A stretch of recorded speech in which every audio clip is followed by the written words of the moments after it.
Ar-Rahman Ar-Rahim. Assalamualaikum warahmatullahi wabarakatuh. Good morning everybody. Gimana kabarnya semua? Saya berharap kalian sehat-sehat selalu. Oke, berjumpa lagi dengan saya Ustadz Bagus dalam pelajaran matematika itu indah. Oke, anak-anak, sebelumnya Ustadz mau tanya ke kalian, untuk di zaman sekarang, ya, especially ketika pandemi ini berlangsung, ketika kalian mau misalkan ke restoran atau ke mall atau ke pasar, biasanya ada nggak petugas yang mengecek suhu kalian? Ya, benar. Jadi akan dilakukan pengecekan suhu untuk mengantisipasi kita aman, sehat walafiat atau lagi sakit. Gitu ya. Terus kemudian misalkan gini, alat pengecekan suhu itu biasa disebut termometer tembak. Itu kalau misalkan ada anak iseng ya, itu dilakukan ditaruh di freezer gitu ya, freezer kulkas yang lagi menyala dan suhunya lagi tinggi. Kira-kira apa yang terjadi anak-anak? Mungkin untuk beberapa termometer yang kualitasnya high tidak terjadi kerusakan ya. Mungkin bisa aja suhunya akan tertulis seperti ini anak-anak, negatif 2 derajat Celcius. Mungkin aja di skalanya akan tertulis seperti ini anak-anak. Kemudian ini kita baca seperti apa? Ini kan kita baca negatif 2 derajat Celcius. Sebenarnya negatif 2 itu seperti apa sih? Ada yang pernah berpikir gak negatif 2 itu termasuk apa sih? Oke, pada pertemuan kali ini Ustadz akan membahas mengenai bilangan bulat. Bilangan bulat itu terdiri dari 3 buah, yaitu yang pertama bilangan bulat negatif, yang kedua adalah 0, yang ketiga bilangan bulat positif. Kemudian ada yang tanya, Ustadz lah, kalau misalkan itu 1/2 itu, apakah itu juga bilangan bulat? Menurut kalian bagaimana? Tentu bukan ya. Bilangan bulat itu juga sebenarnya bisa dinyatakan dalam penyebut. Namun penyebutnya sederhana sekali. Contoh, Ustadz punya 3. 3 ini bisa kita nyatakan dengan 3/1. Cuman karena 3/1 ini sudah bisa dinyatakan dengan 3, kita tidak perlu menyatakan 3/1 anak-anak, cukup 3.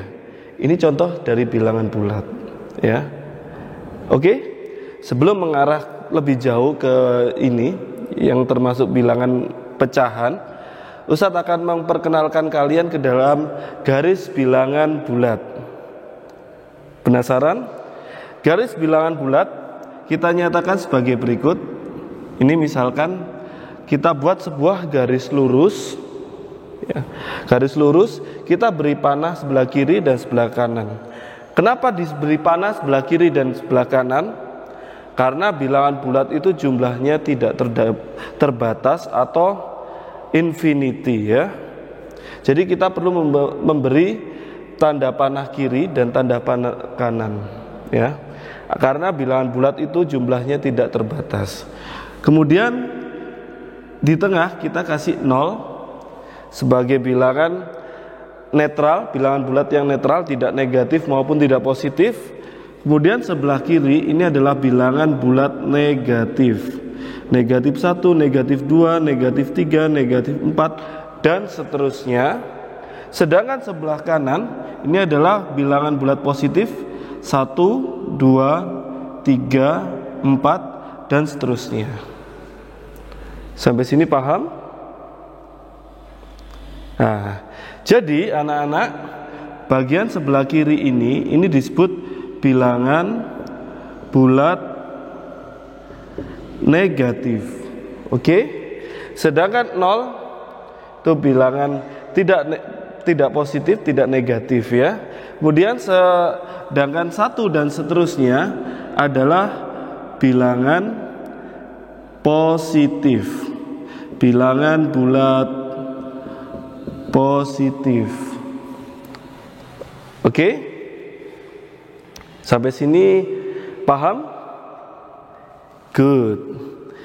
Jadi ini adalah bilangan bulat. Kemudian anak-anak, kira-kira dari pemahaman kalian ketika kalian belajar di sekolah dasar, semakin ke kiri dari sebuah bilangan bulat, nilainya apakah semakin besar atau semakin kecil? Good. Jawabannya adalah semakin kecil. Jadi semakin ke kiri bilangan bulatnya, semakin kecil nilainya. Sedang sebaliknya, jika bilangan bulatnya semakin ke kanan, maka nilainya semakin besar. Sekarang Ustadz mau tanya, misalkan Ustadz punya negatif 3 dengan 2, manakah yang lebih besar nilainya? Betul. Tahu alasannya? Alasannya seperti ini anak-anak. 2 terletak di sebelah kanan, sedangkan negatif 3 dia lebih di sebelah kiri. Dari sini kita bisa lihat bahwa negatif 3 itu kurang dari 2. Jika kita nyatakan dalam bentuk tanda kurang dari lebih dari, maka seperti ini anak-anak. Paham? Kemudian contoh yang kedua, misalkan Ustadz punya 5 dengan negatif 4. Manakah yang lebih dari, manakah yang kurang dari? Kita lihat bersama ya. Ini Ustadz hapus dulu.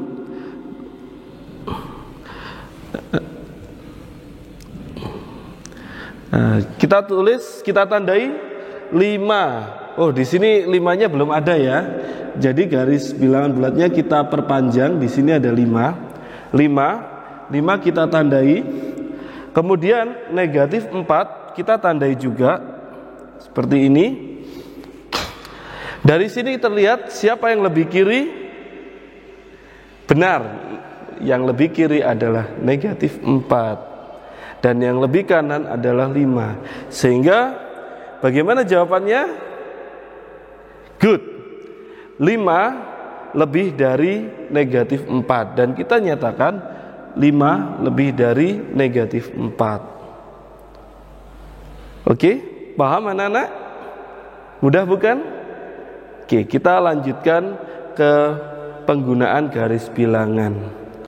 Oke, anak-anak, Ustadz punya soal seperti ini. Ini diberikan sebuah garis bilangan. Garis bilangan, kemudian ini ada mengarah ke arah kiri, kemudian arah kanan, hingga didapatkan hasil 5. Kalau kita ubah menjadi operasi penjumlahan, bagaimana kira-kira anak-anak? Oke, Ustadz akan jelaskan sebagai berikut. Kita mulai dari, kita berangkatnya dari negatif 1. Oke, anak-anak, tanda panah mengarah ke arah kiri atau sebelah kanan anak-anak? Benar, mengarah ke kiri. Sehingga karena tanda panah ini mengarah ke kiri, maka bisa kita nyatakan dalam bentuk kita kurangi, kemudian berapa dia berjalannya, kita hitung ya, 1, 2. Oh ternyata 2, berarti ini negatif 1 kurangi 2. Kemudian arah panah mengarah ke arah kanan, dari titik negatif 3 ke sini ya. Berapa banyak ini? Kita hitung bersama-sama. 1, 2, 3, 4. Oh ternyata 4. Dan mengarah kemana? Kanan. Sehingga karena mengarah ke kanan, ini kita tambahkan 4. Kemudian, oh masih ada lagi ternyata. Dan mengarah kemana? Ke arah kanan. Kita hitung berapa pertambahannya. 1, 2, 3, 4. Berarti kita jumlah lagi dengan 4, sehingga menghasilkan hasil berapa anak-anak?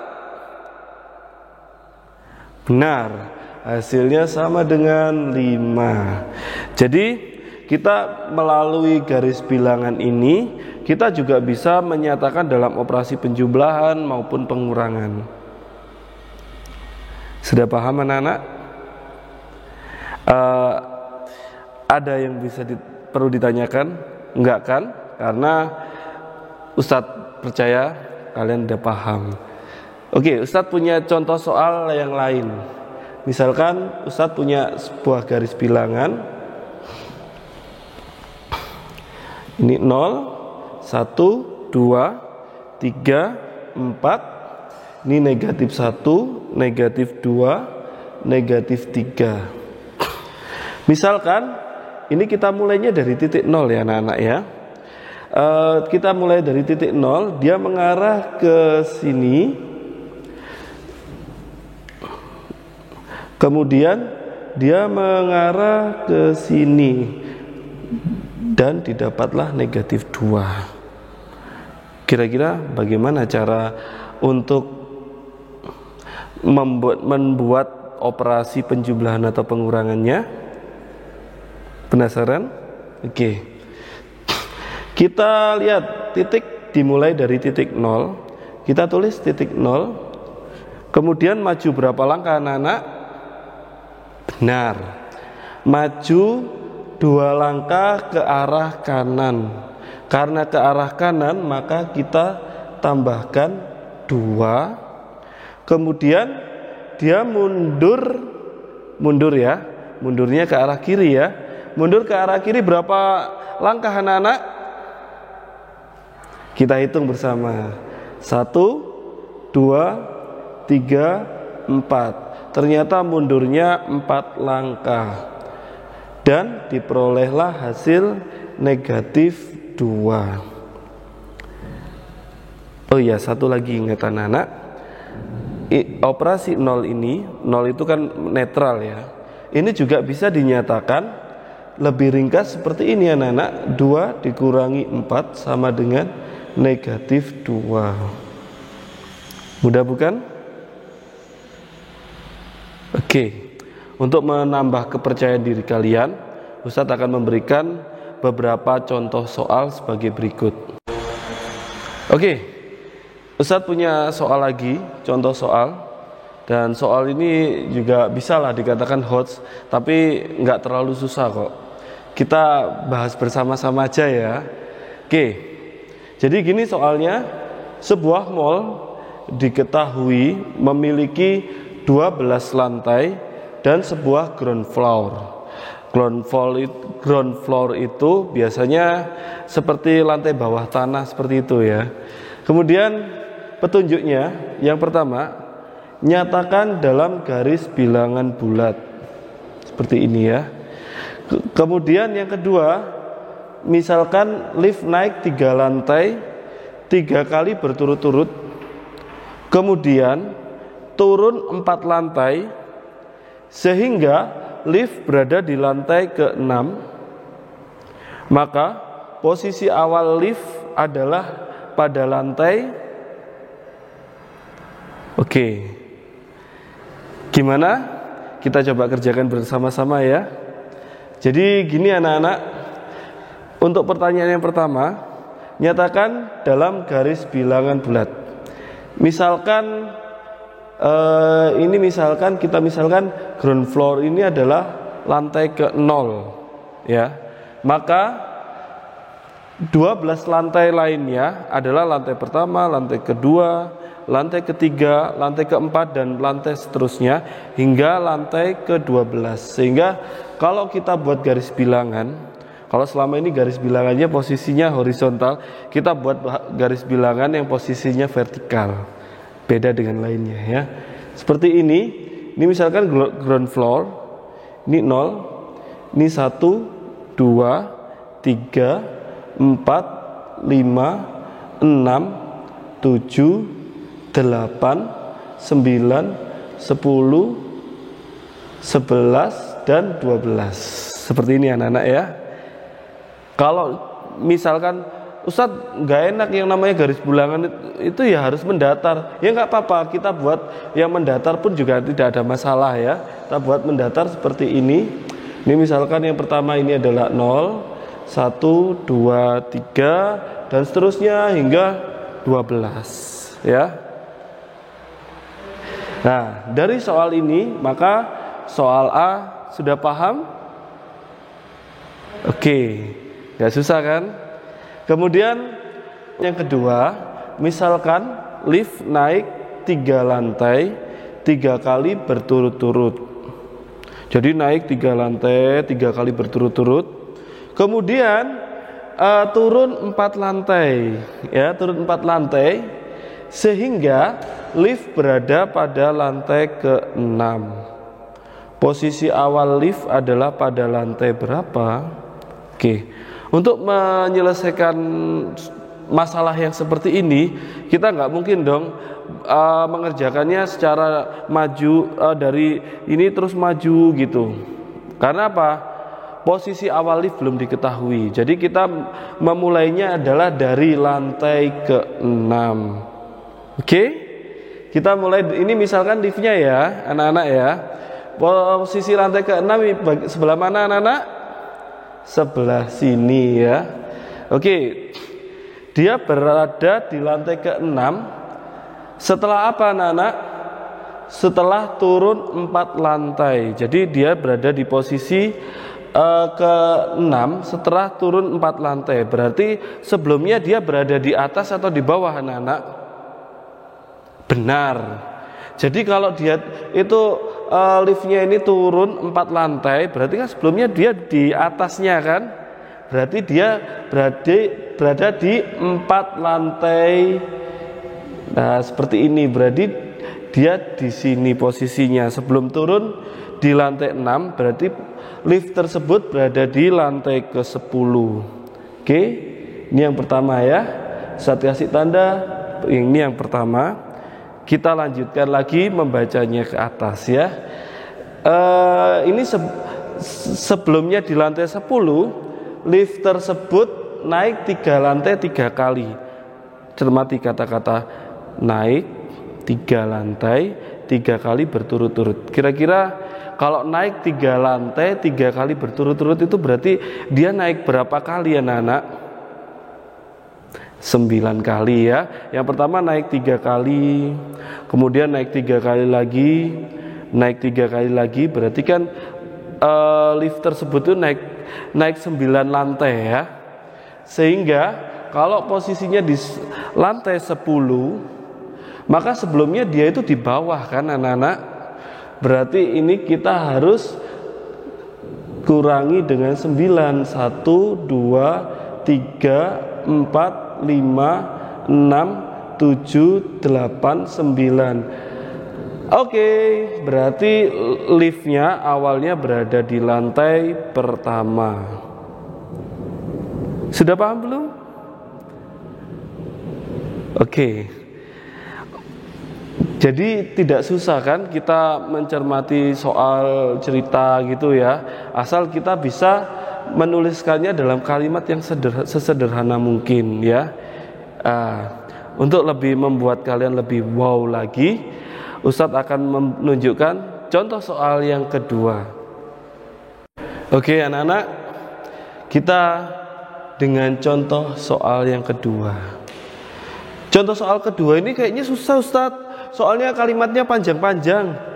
No, ya kalimat boleh saja panjang anak-anak, tapi kalau kita bisa mencermati seperti contoh soal sebelumnya, kita nggak akan kesulitan. Setuju kan? Oke. Di contoh soal yang kedua itu seperti ini. Rina bermain permainan geser kanan, geser kiri dengan kedua temannya, yaitu Rini dan Rino. Mereka memulainya dari titik tertentu yang mereka sebut sebagai titik acuan. Setelah mereka bermain sekian lamanya, Rina berada 4 langkah. Ustadz kasih garis saja ya, supaya untuk memudahkan kita memahaminya. Setelah bermain sekian lama, Rina berada 4 langkah di kanan dari titik acuan. Rini berada 3 langkah di sebelah kanan Rina, dan Rino berada 7 langkah di sebelah kiri Rina. Pusing ya? Enggak, biasa aja ya. Tentukan posisi Rino dari titik acuan. Jadi gimana ya cara menyelesaikannya? Simple. Kita kembali lagi dengan garis bilangan. Oke, misalkan kita buat garis bilangannya aja ya. Dan kita misalkan 0 ini saya tandai tanda panah ya. Ini kita tandai 0 ini adalah titik acuan. Kemudian kita baca kalimatnya baik-baik. Setelah bermain sekian lama, Rina berada 4 langkah di kanan dari titik acuan. Berarti Rina berada 4 langkah sebelah kanan dari titik acuan. Berarti kan dari titik acuan 0 kita ke arah kanan 4. 1 2 3 4. Ini saya namai ini berarti posisinya Rina di sini ya. Nah, kemudian Rini berada 3 langkah di sebelah kanan Rina. Rini berada di 3 langkah sebelah kanan Rina. Kayaknya ini perlu Ustadz panjangin ya. Nah, berarti Rina itu posisinya di 4 ini anak-anak. Berarti kalau ke arah kanan lagi, berarti ya kita geser ke arah kanan 3 langkah.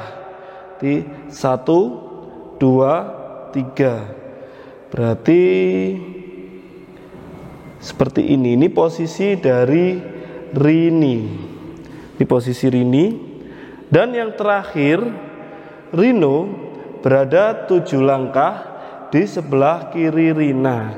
Jadi 7 langkah di sebelah kiri Rina. Rina tadi di posisi berapa?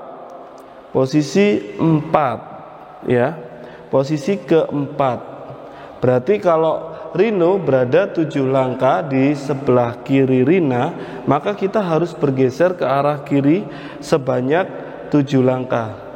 1, kita lihat bawah aja ya. 1 2 3 4 5 6 7. Berarti ini kita tulis saja, ini negatif 1, ini negatif 2, ini negatif 3. Berarti posisi Rino ada di 3 langkah sebelah kiri dari titik acuan atau negatif 3 ini ya. Tapi jangan sebut negatif 3. Artinya 3 langkah ke kiri dari titik acuan. Oke, bagaimana anak-anak? Sudah paham mengenai garis bilangan bulat? Sepertinya tidak susah ya. Saya berharap kalian terus berlatih dan mencobanya. Kemudian untuk mengetahui kemampuan kalian, seberapa bisa kalian menerima pembelajaran tentang bilangan bulat ini, silakan kalian bisa latihan soal dan mengerjakan tugas yang terdapat di dalam Google Classroom yang seperti Ustadz sediakan soalnya. Juga Ustadz akan menyediakan soal latihan kepada kalian semua. Terima kasih anak-anak. Kita tutup dengan membaca doa kafaratul majelis. Assalamualaikum warahmatullahi wabarakatuh. رب اجعلني مقيم الصلاة ومن ذريتي ربنا وتقبل دعاء